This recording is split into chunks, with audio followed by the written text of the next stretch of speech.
justamente mencionábamos a Fidel Castro, por ende a Cuba, y vamos a entrevistar ahora a Julio M. Schilling, internacionalista y politólogo, autor y director de Patria de Martí. Hablaremos de las tensiones políticas y de la situación en el Caribe, la relación entre lo que ocurre en Venezuela, la captura de Nicolás Maduro, y lo que podría venir para Cuba y la dictadura que hoy somete a la isla todavía.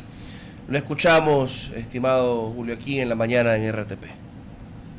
Muchas gracias por la invitación, un placer acompañarlos. Empecemos por la incertidumbre sobre qué planes hay en la Casa Blanca y cuáles podrían terminar tomando forma en el Caribe, porque yo he sido uno de los que piensa, Marco Rubio, secretario de Estado, que es uno de los principales actores ahí, con mayor influencia hasta ahora, que me ha sorprendido hasta dónde ha podido llegar, pues tiene a Cuba en la mira, por sus orígenes, por su carrera como senador de la Florida, entendiendo la importancia del votante latino para el Partido Republicano en este momento. Pero hace poco CBS reportaba que habían hablado con el secretario de Energía de Trump y con otro funcionario del gobierno americano, y que respondieron sobre Cuba: no es nuestra política pedirle a México que le deje de vender petróleo a Cuba. Entonces parece como que no hay todavía una ofensiva contra el régimen cubano. ¿Cómo lee usted la situación? ¿Cómo no? Primero, un punto interesante. Fidel Castro efectivamente dijo eso en el juicio por asaltar un cuartel, pero estaba parafaseando, o sea, plagió a Adolfo Hitler, que fue quien dijo algo más o menos igual en su defensa, y está en Mein Kampf.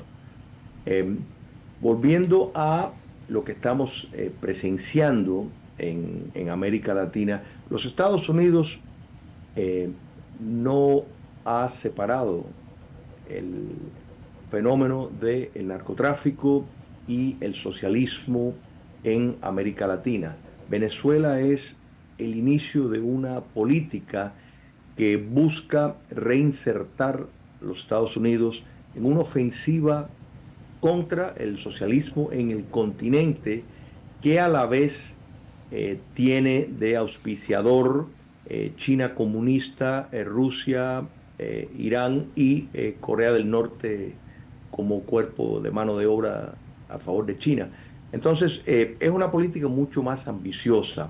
Eh, lo que se está buscando en el caso de Cuba comunista es primero dejar que el fin del dinero, el petróleo venezolano, que ha sido Venezuela operando como una colonia castrista, básicamente han saqueado, han empobrecido a Venezuela, un país que todos los estándares previo a la era dictatorial vemos que era un país muy avanzado, y sin embargo, lo mismo, por cierto, el caso cubano.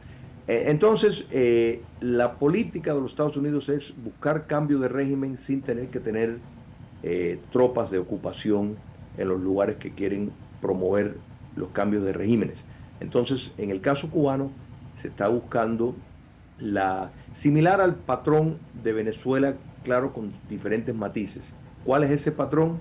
Son tres etapas. Primero, para evitar tener que tener tropas de ocupación, buscar que el régimen se vaya desmontando por sí mismo. Si eso no lo logra, ya se expresó en el caso venezolano que habrá un segundo ataque. Ya posteriormente entraríamos en la etapa del desarrollo económico. Ahí es donde entra la parte de las inversiones que hay que hacer en Venezuela para que pueda de nuevo convertirse en un país relevante en cuanto al petróleo en el mundo. Y la tercera es la parte de democratización, o sea, donde se tendrán elecciones competitivas, y en ese momento, y quiera Dios que así sea, se debería de llevar a cabo un proceso de justicia donde los responsables que aún permanecen en Venezuela de los crímenes de lesa humanidad tengan que responder. Este mismo patrón es el que se va a aplicar en Cuba, tomando en cuenta la dependencia que Cuba comunista tiene del petróleo venezolano. se va a dejar que se agote esas reservas de dinero que han recibido del petróleo. Es cierto que México ha tomado un lugar cada vez más creciente y eso es natural de entender. Claudia Sheinbaum tiene un apego medular con el marxismo. Su abuelo, que muchos no lo saben, fue expulsado de Cuba republicana, es un cofundador del Partido Comunista de Cuba, o sea, que ella tiene el comunismo en sus genes, es mucho más ideológica y el partido Morena tiene una relación simbiótica con la inteligencia castrista. Entonces, la expresión, el pronunciamiento los otros días del presidente de los Estados Unidos a el presidente de México diciéndole que saben dónde hay bases de producción de drogas en México y los van a bombardear y los Estados Unidos legalmente lo puede hacer porque ya ha definido carteles de la droga como entidades de terrorismo, que eso le da licencia para poder atacar sin tener ni siquiera que avisar el gobierno. El gobierno mexicano naturalmente ha objetado y ha dicho que no, que ellos se van a ocupar del asunto, pero se han hecho solicitudes directas e indirectas para que terminen con el subsidio a expensas del pueblo mexicano de la dictadura castrista. O sea, la decisión se ha tomado por parte de los Estados Unidos de no abandonar América Latina, que lamentablemente por muchas décadas así ha sido el caso. Hemos visto los pronunciamientos contra, por ejemplo, Gustavo Petro, guerrillero, ex guerrillero que acató las instrucciones de Fidel Castro de dejar las armas e insertarse al modelo dictatorial del Foro de Sao Paulo, porque el fenómeno de Venezuela, el fenómeno de Nicaragua, obedecen a un modelo reformulado para promover el marxismo en el continente. Entonces, Justamente, hemos visto, pues, Petro de pronto retractar al punto hasta que decir que, bueno, la realidad es que él no le gustaba mucho Maduro. Entonces, es una política que tiempo más o tiempo menos, y hay un claro entendimiento de que Cuba comunista es su base. Y eso es muy importante, que el secretario de Estado y el asesor de seguridad nacional, que siempre tenemos que recordar que en los Estados Unidos el último que ocupó ambas posiciones fue Henry Kissinger, o sea, una persona que tuvo enorme influencia, y en este momento la persona que más influencia tiene en el gobierno estadounidense, particularmente con relaciones exteriores, es Marco Rubio, y pueden buscar Marco Rubio desde que era concejal de una pequeña ciudad dentro del condado de Miami-Dade. Siempre ha tenido la misma visión de lo que representa Cuba comunista, entendiendo su naturaleza, entendiendo el peligro que eso es para América Latina, el daño que le hace y el daño que le hace a los propios Estados Unidos por su relación con grupos de terrorismo doméstico. y por ahí quisiera preguntar si sabemos que un posible conflicto puede llegar a suceder con Cuba. ¿Cómo han reaccionado Nicaragua y otros aliados del eje boliviano, específicamente en este efecto dominó que estamos viendo, ante el posible colapso de un bloqueo ideológico en la región, más allá de gobiernos aislados? Hemos visto que las ideologías en ciertos gobiernos latinoamericanos han cambiado drásticamente. Nosotros pudiéramos decir que esta también es una forma de los países aliarse a la visión de Estados Unidos de lo que quiere de Latinoamérica.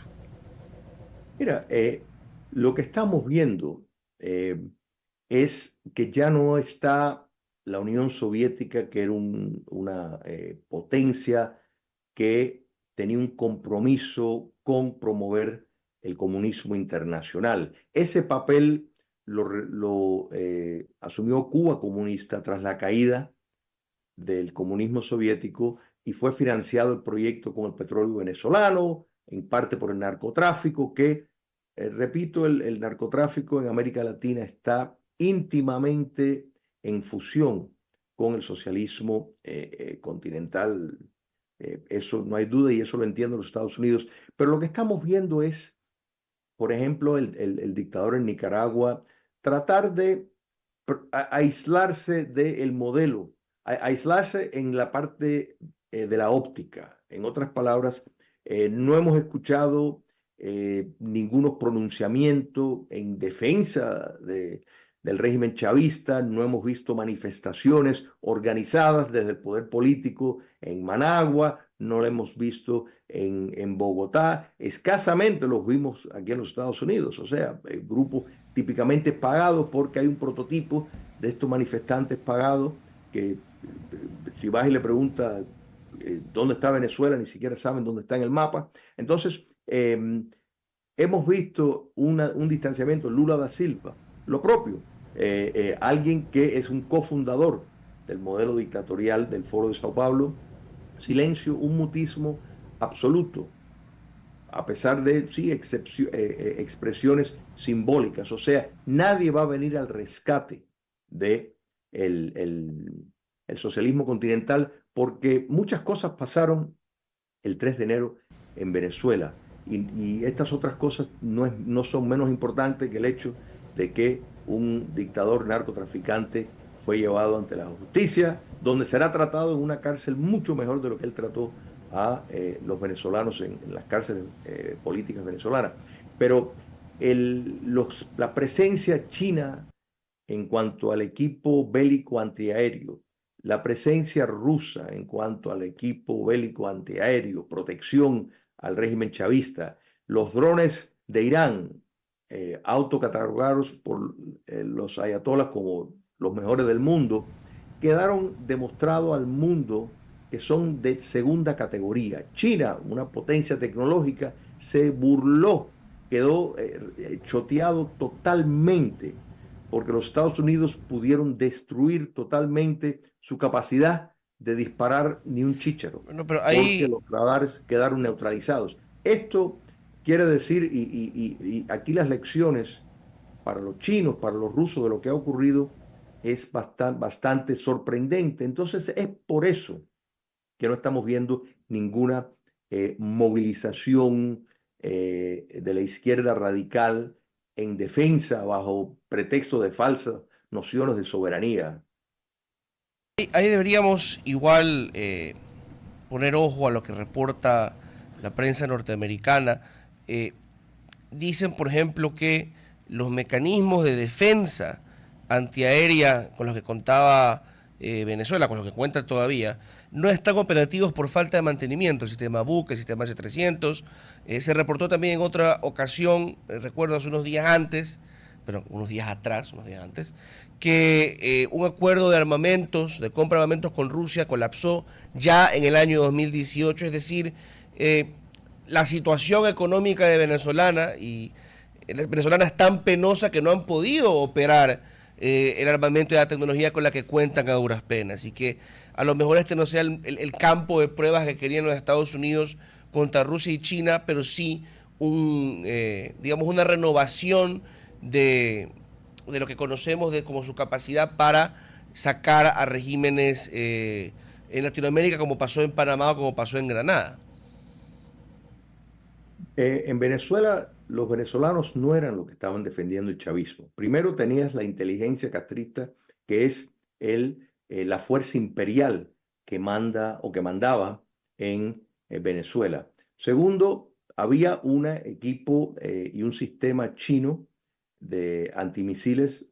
Había o hay un sistema ruso de antimisiles y las milicias de Hezbollah en Venezuela han tenido una permanencia desde que el chavismo llegó al poder y Irán ha desarrollado drones de los cuales Venezuela los tiene. O sea, y eso no respondieron. Y no respondieron porque los equipos, tanto de los chinos como de los rusos, fueron diseñados para reaccionar y combatir los aviones F-16.